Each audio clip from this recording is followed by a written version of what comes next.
Building a fitness brand. How to build a fitness brand. Okay, let's dive in, guys. So the first thing to building a fitness brand is knowing who you're serving. Who is your target audience? What do they want from you, and how can you deliver the goods? Once we figure out who you're serving, who your audience is, start to figure out how you can solve their problem. What do they need help with? Do they need accountability? Do they need step-by-step instructions? Do they need more details as far as how to get to their goals? Do they just need you to give them a plan, hand over a plan for how they can get there? What do your people need? Do they need a community that can come together and meet once a week? Do they need to feel part of a group? What is it that your target audience needs? So we know who your audience is. We know how you can solve their problem. Now we need to figure out how you're going to be visible. How are you going to be visible in your brand? How can your brand really shine through? So, of course, setting up things like being legitimate, having a logo, having a business name, that sort of thing is great. Figuring out, is it going to be a personal brand or is it going to be a little bit different? Are you going to find a name that sort of matches what your target audience is looking for? So I go with my personal brand, and I have Erin Kendall Fitness, and I have Fit Mom Go. I have Erin Kendall Personal Training.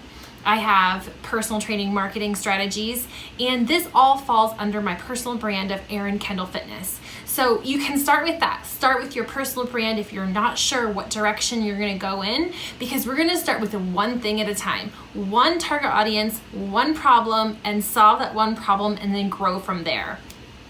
Okay, so let's just backtrack a little bit. We know who your target audience is. We know what problem they have and how you're going to solve it. We know how you're going to be visible to your audience. First, start with local. So if you're a personal trainer and you're looking to build a local personal training business, start with the local factor.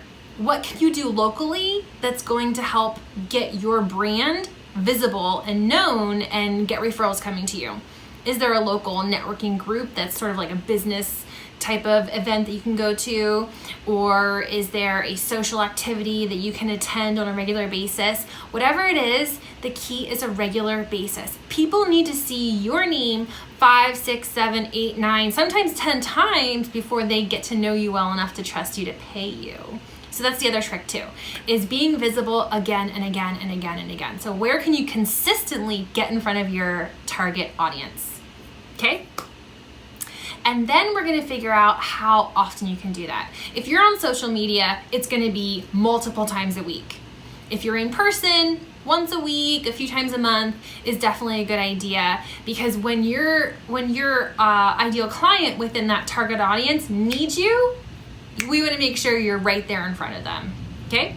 And I've got all kinds of options and ideas. If you go to erinkendallfitness.com/biz and get the workbook for marketing, for your marketing outline, you'll get all kinds of ideas on how to do that.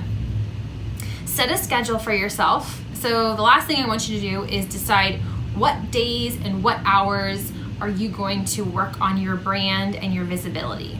So just like you tell your clients, when they are looking for a workout schedule, we're going to put it in their calendar on a certain day, on a certain time, for a certain amount of time, and they're going to have a specific set of exercises to do. So that's typically how an accountability type of personal training program would work. So same thing for yourself. What days and times, what are you going to do, how are you going to do it? Those are the types of things you need to give yourself as tasks so that you can start to really grow and build your personal training brand or your fitness brand, whatever it is. It could be a yoga studio, it could be anything. If this is helpful, let me know, and then we will work on how to actually translate that into dollars. Leave a comment below and let me know what it is that you want to work on next, and I will see you back here next time.